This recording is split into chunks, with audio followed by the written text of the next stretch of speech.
Olá, meu nome é João Victor da Silva Souza.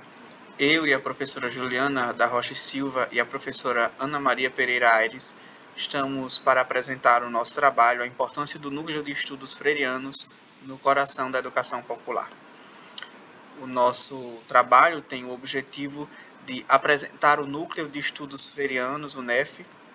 para o aprofundamento da discussão do resgate e análise do pensamento de Paulo Freire aqui no Semiárido do Potiguar. Nós estamos localizados no Memorial Paulo Freire, que é Museu Centro de Formação de Professores e Cultura, da Universidade Federal Rural do Semiárido, a UFESA, no campus de Angicos, no estado do Rio Grande do Norte, no Nordeste brasileiro. O Núcleo de Estudos Freirianos, que é esse nosso grupo, tem exatamente o objetivo de estudar, resgatar e disseminar na história as memórias da e na educação, as vivências do Paulo Freire, as experiências de alfabetização que tenham a perspectiva freiriana e a educação popular. Aqui ao lado vocês podem ver alguns dos componentes do nosso núcleo, num dos nossos últimos eventos, o aniversário do Paulo Freire dos 103 anos, esse ano agora em setembro. As nossas ações estão pautadas no estudo, na pesquisa, na discussão sobre o pensamento do Paulo Freire, na realização de eventos científicos e ações de resgate às memórias dos ex-alunos das 40 horas de Angicos. Para isso, a gente se pauta, se ancora nas discussões do próprio Paulo Freire, e aí nós já discutimos, por exemplo, pedagogia do oprimido, educação como prática da liberdade, a importância do ato de ler, educar com a mídia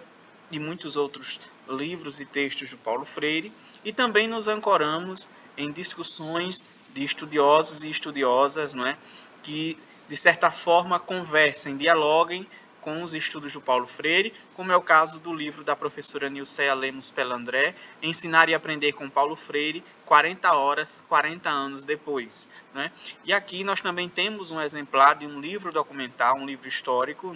do Carlos Lira, que era jornalista e que fez parte da experiência de Angicos, cobrindo de forma documental e registrando no seu diário algumas das informações dos encontros dos círculos de cultura, dos encontros das discussões de planejamento e das próprias práticas do cotidiano do município de Angicos e da região. Esse foi um dos nossos encontros de discussão, inclusive o encontro no qual discutimos o livro do Carlos Lira, E aqui nós temos algumas informações sobre o Memorial Paulo Freire, que é este espaço onde eu estou e que abarca, abraça, protege, conserva todas esses pontos que foram discorridos anteriormente. Vejam, nós realizamos em mês de setembro, festejando os 103 anos do Paulo Freire, a inauguração do Bosque Paulo Freire, que é exatamente esse registro anterior, onde nós realizamos a plantação, o plantio de mudas com os nomes dos ex-alunos, com o nome dos monitores, com o nome do Paulo Freire, um evento muito simbólico que marca essa passagem, para nós, essa chegada, esse momento de evocar novamente as discussões de Paulo Freire. Aí está o dia do plantio das mudas, a abertura das covas para as plantações, e a plantação da árvore Paulo Freire, que foi realizada por um dos ex-alunos deles. Alguns estavam presentes, nós vamos ver mais à frente. De forma particular, alguns deles realizaram a plantação dessa com o nome do Paulo Freire, fazendo essa homenagem, trazendo esta memória. Cada uma dessas árvores, como eu disse, recebeu o nome de alguns dos ex-alunos da campanha, e aí nós temos os registros de alguns deles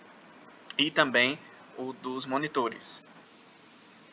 Nós temos também o registro da professora Ana Aires, que atualmente é a coordenadora do Memorial Paulo Freire, e também do professor Samuel Azevedo, que é o diretor do nosso campus multidisciplinar aqui de Angicos. Esse foi o momento da plantação da árvore e o encontro com os discentes, com estudiosos, com colegas, familiares dos ex-alunos que já faleceram e familiares dos ex-alunos que ainda estão conosco neste aniversário, neste evento.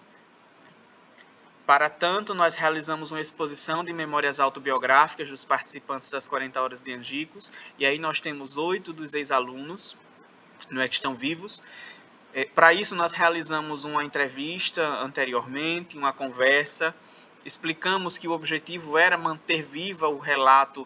de vida de cada um deles e cada uma delas, explicamos a intenção e, de forma muito solícita, todos eles nos cederam elementos para compor uma exposição que também culminou o estágio de algumas colegas nossas, e este foi o dia da culminância da exposição. Aqui nós temos alguns registros da família de Idália Marrocos, que foi uma das ex-alunas, não é? De Dona Pureza, de Paulo Souza, de Dona Luzia, de seu Francisco, que a gente chama aqui de Chico Marcelino, as filhas do senhor Sebastião Xavier, alguns dos produtos, dos elementos que foram doados, como as indumentárias, não é? Alguns registros escritos, alguns livros, algumas blusas, algumas fotos, tudo isso acabou compondo a nossa exposição. Nós também conseguimos alguns recortes de jornais que tratam sobre a experiência de Angicos, que falam sobre esse regresso do Paulo Freire aqui em 93, não é? Ainda alguns registros aqui de Dona Maria do Ferreiro, e essas são as nossas informações. Concluímos então de forma muito breve, esclarecendo que o nosso objetivo aqui é manter vivo este legado, desta experiência, desse momento tão marcante para a história da educação, para o movimento de alfabetização, para as políticas públicas, para a educação de jovens e adultos, para a educação popular, para todas as práticas sociais como um todo, e reiteramos o nosso compromisso em manter vivo este legado, trabalhando para que as práticas continuem dentro da memória e nas práticas dos nossos docentes formandos aqui e daqueles que já estão formados. Tá? Estes são os nossos meios de contato, o nosso e-mail, o nosso Instagram, tanto do Núcleo de Estudos Freirianos, quanto o do Memorial Paulo Freire. Viu? Muito obrigado a todos.